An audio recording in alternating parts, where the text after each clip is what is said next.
Tere kõigile! Täna toome teieni tõelise Eesti eduloo, milleks on 390-aastase ajalooga Tartu Ülikool.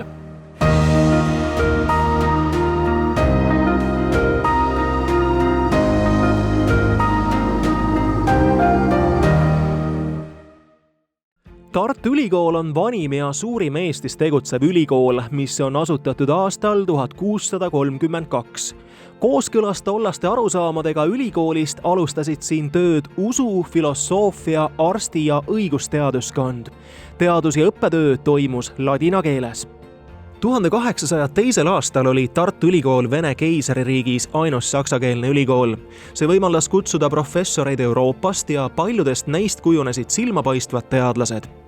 19. sajandi algusaastail hakati ehitama ka uusi hooneid, millest kliinik, vana anatoomikum, tähetorn, botaanikuaed, ülikooli peahoone ja Toomkiriku varemetesse rajatud raamatukogu on kasutusel tänapäevani. Eestikeelne ülikool alustas tööd 1919. aastal. Praegu on Tartu Ülikoolis 4 valdkonda: humanitaarteaduste ja kunstide, sotsiaalteaduste, meditsiiniteaduste ning loodus- ja täppisteaduste valdkond. Kvaliteedimärgiga kõrgharidust pakuvad regionaalsed kolledžid Pärnus ja Narvas. Kõrgel tasemel kultuuri ja kunsti õpetab Viljandi Kultuuriakadeemia ning õigusteadust on võimalik õppida ka Tallinnas. Tartu Ülikoolis õpib üle 13 000 üliõpilase ja töötab ligi 4000 inimest, kellest umbes pool on akadeemilised töötajad. Siin pakutakse arendavat ja nüüdisaegset õpi- ja töökeskkonda, mis ühest küljest soodustab innovatsiooni ja uute ideede sündi ning teisest küljest aitab teadus- ja kultuurilooliselt oluliste kogude ja pärandi kaudu kanda ja luua rahvuslikku kultuurimälu. Tartu Ülikool on rahvusvaheliselt tuntud ja hinnatud ning kuulub praegu Baltimaadest ainsana 1,2% maailma parimate ülikoolide hulka. Üle 60 Tartu Ülikooli teadlase kuulub aga 1% maailmas enim viidatud teadlase sekka. Tartu Ülikool paistab silma mitmete uute ja väga moodsate hoonetega. Tartu Ülikooli kantsler Kristiina, miks te ehitustegevusse nõnda palju panustate? Tartu Ülikool lisaks sellele, et me õpetame kvaliteetselt ja teeme maailmatasemel tippteadust, me ei saa kuidagi mööda vaadata kvaliteetsest õpi- ja töötingimuste keskkonnast. Mis on kestlik areng ja mismoodi te sellesse panustate? Ma arvan, et Tartu Ülikool saab kestlikkusse arengusse panustada eelkõige 3 moel. Alustuseks läbi teadusuuringute, teiseks läbi õppijate, teadlikkuse, oskuste, kogemuste, väärtushinnangute, hoiakute kujundamise ning kolmandaks siis läbi organisatsiooni kultuuri, mis muu hulgas tegelikult hõlmab ka hoonete kestlikkuse tagamist. Millised on teie tänased plaanid õppekeskkonnaga ja millele täpsemalt keskendute? Me oleme sellel aastal juba avanud 2 uut õppehoonet. Haridusteaduste instituudi hoone Jakobi 5 aadressil ja Toomemäel Liivi 2 hoone, kuhu kolisid siis ökoloogia ja maateaduste instituudi üliõpilased ja töötajad. Ja selle aasta sügiseks tahame kindlasti valmis saada Lossi 3 õppehoone maailma keelte ja kultuuride kolledži tarbeks. Lisaks me oleme väga palju tähelepanu pööranud nii sel aastal, kui pöörame järgnevatel aastatel energiatõhususele, mis tähendab siis väga palju automaatika uuendamist, ventilatsioonisüsteemide uuendamist ja ka näiteks päikeseparkide rajamist. Me oleme täielikult renoveerinud ülikooli raamatukogu ja me lõpetame sellel aastal raamatukogu katuse renoveerimist ja samal ajal alustame päikesepargi rajamist raamatukogu katusele, mis samamoodi teenib nii kestliku arengu eesmärke kui täidab energiatõhususe eesmärki. Millised hooned te siin viimati kõige värskemat olete valmis saanud? No üle ega ümber ei saa me Delta keskusest. Ehk siis kõik soovivad endale saada samasugust õppekeskkonda ja töökeskkonda, nagu on Delta keskuses. Samamoodi valmisid Haridusteaduste instituudi õppehoone koos juurdeehitusega. Samamoodi sai valmis Ujula 4 ehk siis ülikooli spordihoone laiendus, kuhu kolis Sporditeaduste ja Füsioteraapia instituut. Samamoodi oleme koostööskliinikumiga renoveerinud pinnad hambaarstiteaduse töötajatele ja üliõpilastele ning peremeditsiini ja rahvatervise instituudile. Ülikool sel aastal esmakordselt kuulutab välja maastikuarhitektuuri konkursi. Meie Maarjamõisa väljal asuvate hoonete tühermaa täitmiseks. Ja sellesse roheala maastikuarhitektuuri konkurssi püüame me põimida ka päikeseenergiast vesiniku tootmise demoahela tutvustamise. Lisaks kvaliteetse õppe pakkumisele on Tartu Ülikooli eesmärgiks toetada ka üliõpilaste isiklikku arengut. Aune, mida te täpsemalt silmas peate? See on lai võimalus õppida erinevatele õppekavade järgi, et mis igale tudengile isiklikult just on oluline, aga mitte ainult õppida ühte asja, vaid õppida valida erinevatest õppekavadest, võtta ka kõrval eriala, täiendada semiootikaõpinguid IT-ga või ajalugu matemaatikaga. Et see on see, mida meie tudengid reaalselt teevad ja mis neile annab selle individuaalse arengu võimaluse. Ja eriti, kui me räägime koroona-ajast, siis veebipõhiste õpingute kõrval on ülioluline see Tartu üliõpilaselu, alates üliõpilasorganisatsioonidest, spordi- ja kultuuritegevustest, kuni selliste ägedate tudengiprojektidena, olgu see tudengisatelliit või päikeseauto ehitamine või startup lab, kus saab teha oma ettevõtte. Meil on üle 200 tudengimeeskonna teinud oma ettevõtte mentorite juhendamisel. Mobiilsus, võimalus minna välismaale, veeta terve semester või aasta välismaal või ka lühemalt. Meil on umbes 700 lepingut Euroopa ülikoolidega, Erasmus lepingut, kus saab minna Euroopa ülikoolidesse ja kuskil 300 üle maailma, kuhu saab minna siis veel täiendavalt õppima.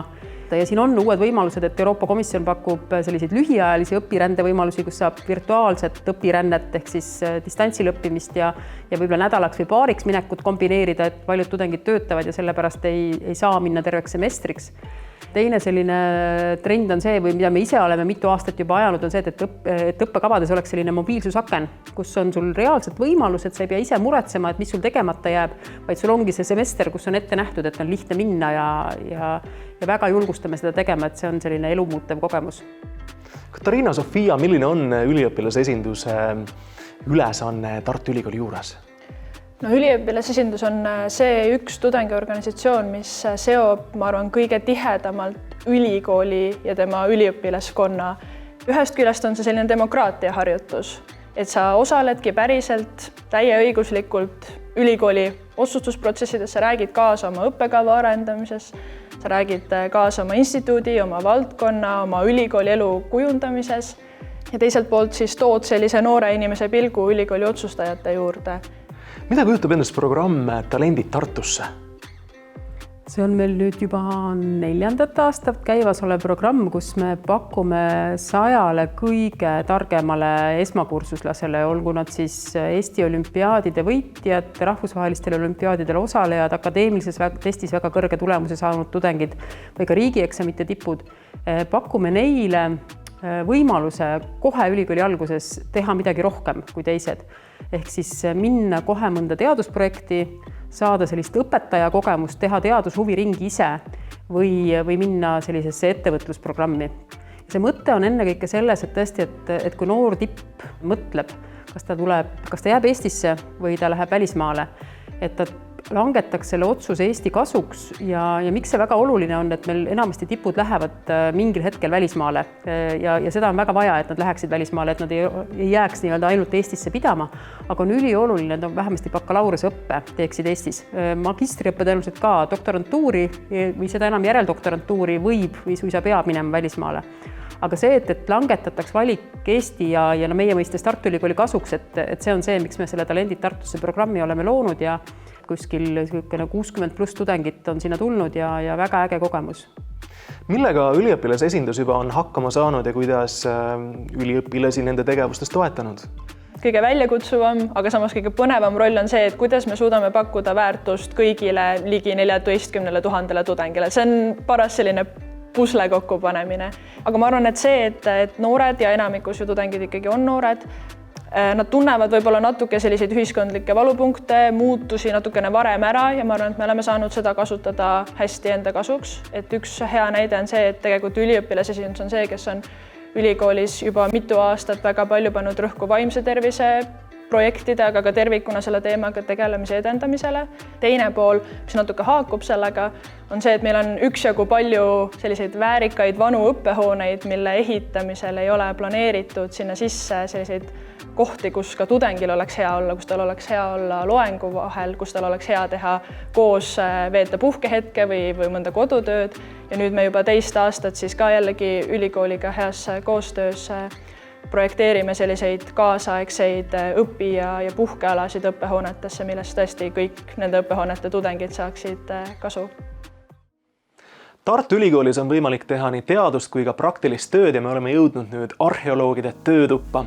Mida kujutab endast Baltikumi esimene arheokeemia labor? Ühest küljest on see tõepoolest reaalne laboriruum koos oma tõmbekappide, valgete kitliste ja pipettidega. Teisest küljest on tegelikult veel olulisem seal see hulk inimesi, erialane kompetents ja oskused neid spetsiifilisi analüüsimeetodeid muistsele materjalile rakendada. Ja meie siis kõige olulisem ja kõige suurem lemmikteema on mineviku toidukultuur ja tervis. Need on siis need, millega me igapäevaselt tegeleme ja just nimelt näiteks savinõude, aga ka inimese luustike keemiliste analüüside kaudu seda teeme. Arheokeemia labor on suurepärane näide erinevate erialade koostööst. Kui palju sinu töös on humanitaarteadust, kui palju jällegi reaal- ja loodusteadust? Seda ongi tegelikult väga raske lahku viia. Ühest küljest meie uurimusküsimused on väga selgelt arheoloogia ehk mineviku ja ajaloo kesksed. Teisest küljest kõik need loodusteaduslikud meetodid, mida tänapäeval, kas või kaasaja inimese meditsiinidiagnostikas kasutatakse nii edasi, et me rakendame neid, aga samas me lükkame neid ka viimase piiri peale, sest arheoloogiline materjal on selline materjal, mis on väga palju ajas muutunud, tema säilivus, tema jäägid, mis meile alles on näha, need säilivusprobleemid on väga suured, nii et me kogu aeg neid instrumente, mida me kasutame, tahame viia selle viimase piiri peale, et see kõige väiksem, kõige pisem, meie jaoks võib-olla kõige olulisem biomolekul näiteks sealt üles korjata sellest muistsest materjalist. Nii et ma ütleks, et see on mitte niivõrd interdistsiplinaarne, kus me võtame ühe objekti ja erinevaid siis erialasid ja analüüsimeetodeid rakendame, vaid transdistsiplinaarne, ehk siis me püüame ka seda vana objekti uurides arendada edasi ka olemasolevat metoodikat, millest tulevikus võib kellegi teisel ka kaasajal kasu olla. Miks on just Eestis hea arheokeemiat teha ja milline on suund tulevikus? Ma arvan, et meie kõige suurem tugevus tegelikult on see, et me pöörame Eesti väiksuse enda kasuks. Ma tunnen väga hästi erinevate erialade inimesi, kellel on oma kompetentsid, kellega ma saan arutada. Teisest küljest on meil väga head laboritingimused, just nimelt analüütika koha pealt, kui ma võrdlen välislaboritega, kus ma olnud olen. Ja kolmandaks, meil on väga motiveeritud ja väga äge meeskond ja tiim, kellega me pidevalt saame uusi mõtteid testida ja uusi tulemusi ja neid ka siis samamoodi esitleda, et ma arvan, et see on üks hästi oluline alustala kogu selle labori toimimisele.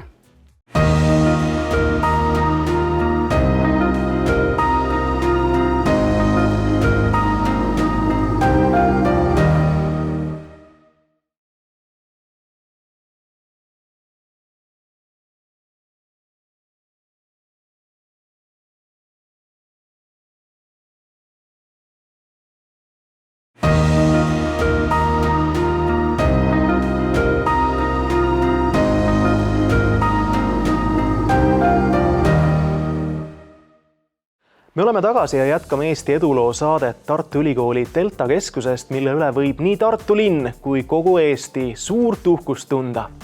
Sulev, bioinformaatika kõlab väga uhkelt. Mis asi see on? Bioinformaatika on selline teadusharu, kus siis arvutiteadlased koos statistikaga on tulnud appi, et aidata analüüsida ja mõista bioloogilisi ja meditsiinilisi protsesse ja küsimusi.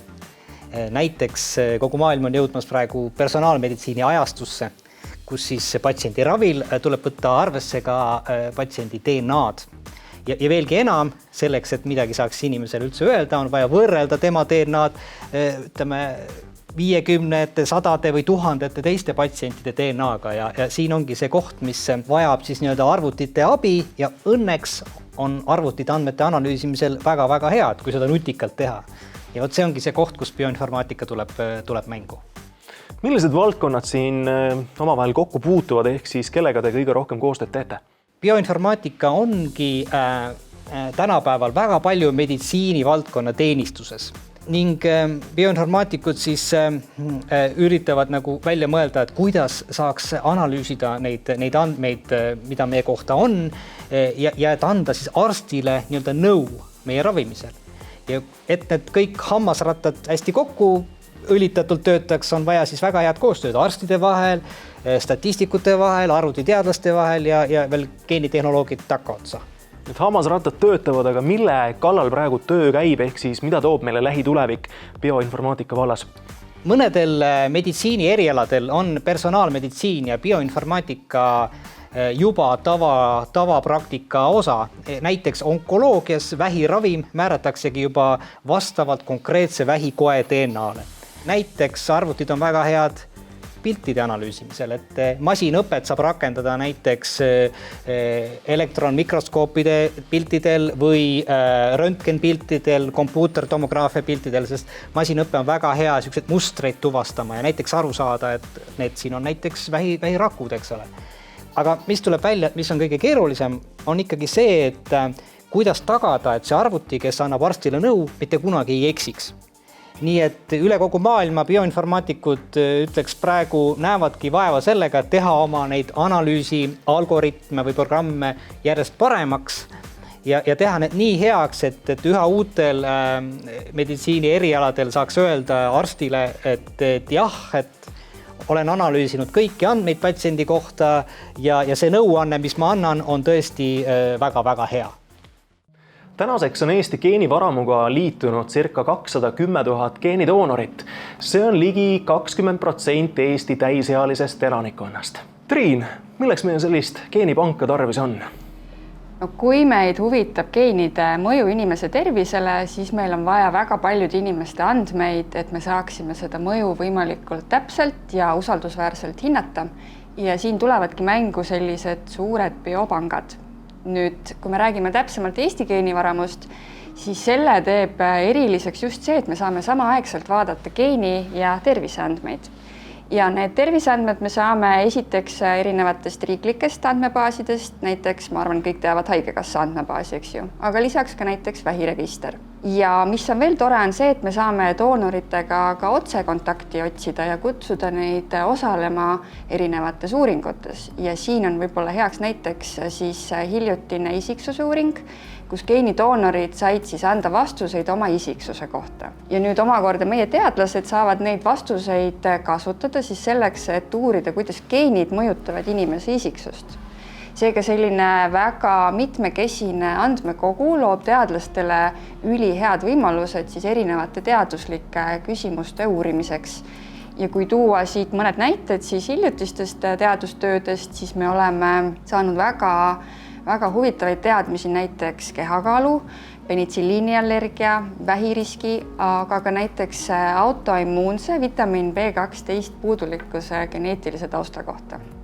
Kui inimene on andnud panuse geenivaramusse, siis mida inimene ise sellest saab?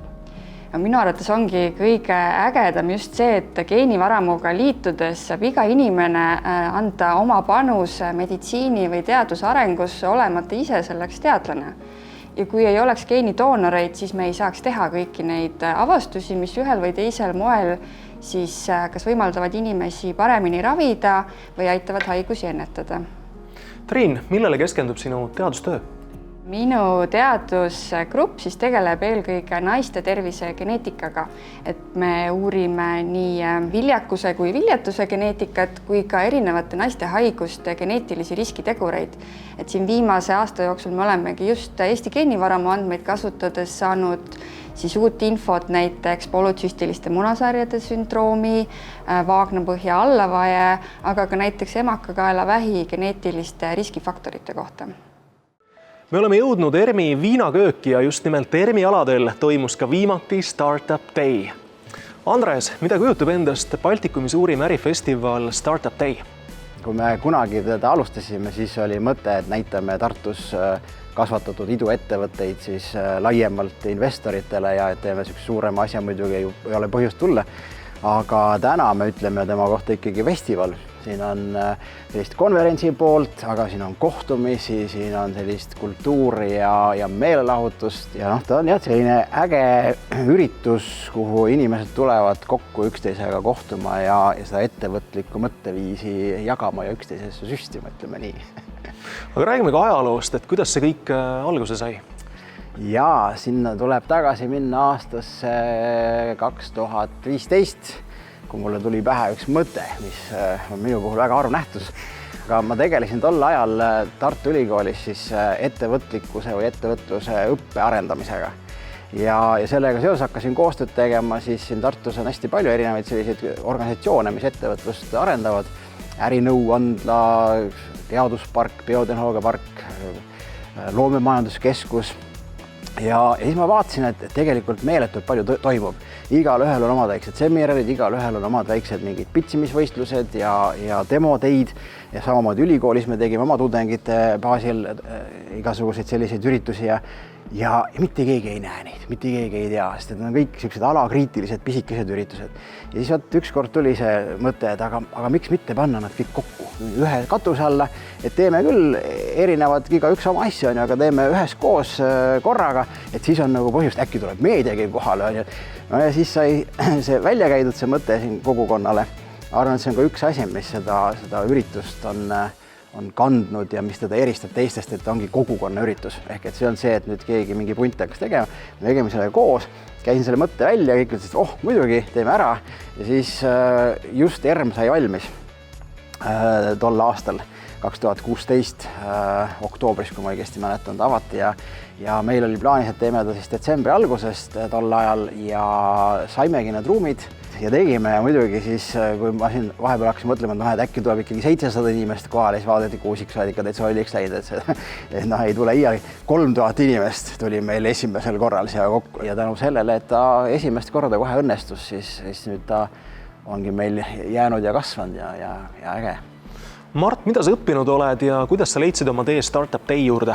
Mina õppisin Tartu Ülikoolis saksa keelt ja kirjandust, mis ei ole justkui otseselt mu tänase tööga mitte kuidagi seotud, sest et saksa keeles ja kirjandus ma õppisin väga palju saksa kultuurist, keelest, arendasin oma keelelisi oskusi ja silmaringi laiemalt üldse, et see kindlasti toetab täna minu igapäevatööd väga tugevalt. Ja kuidas ma Tartu Ülikooli kaudu jõudsin Startup Day tiimi, oligi see, et mul ülikooli kõrvalt tekkis mingit vaba aega, niisama ei tahtnud ka konutada ja hakkasin järjest vabatahtlikkuse alusel tegelema mingite erinevate projektidega. Alguses oli see spordikorraldus, millest kasvas üsna kiiresti välja siis ärifestivali korraldustiimis osalemine ja seda kõike vabatahtlikkuse alusel kuni siis eelmise aasta maikuuni. Andres, mida tähendab seesugune suur ettevõtmine nii Tartu Ülikooli, Tartu linna kui ka terve Eesti jaoks? Ma arvan, et see kõige põhilisem asi on ikkagi nähtavus, ehk et on selline suur lipulaev siin Tartus ja tänu sellele saab Tartu näidata, et on ettevõtlik linn ja saab Tartu Ülikool näidata, et on ettevõtlik ülikool. Ja minu jaoks kui õppejõu jaoks on muidugi tudengid hästi tähtsad ja sisuliselt kõik peakorraldajad on olnud Tartu Ülikooli tudengid ja meil iga aasta me kaasame suurusjärk 200 vabatahtlikku siis tudengite seast, kes saavad harjutada kätt ükskõik millega. Üritus on nii suur ja lai, et selles mõttes on seal ikkagi väga-väga suur väärtus pluss kogu mõtteviisi teema. Et selle kultiveerimine siis nii tudengitesse kui ülikoolis laiemalt kui ka linnas, selles mõttes on läinud täkkesse see üritus. Suur aitäh külalislahke vastuvõtu eest ja Tartu Ülikool ootab ka teid õppima. Meie kohtume teiega ka juba järgmises saates.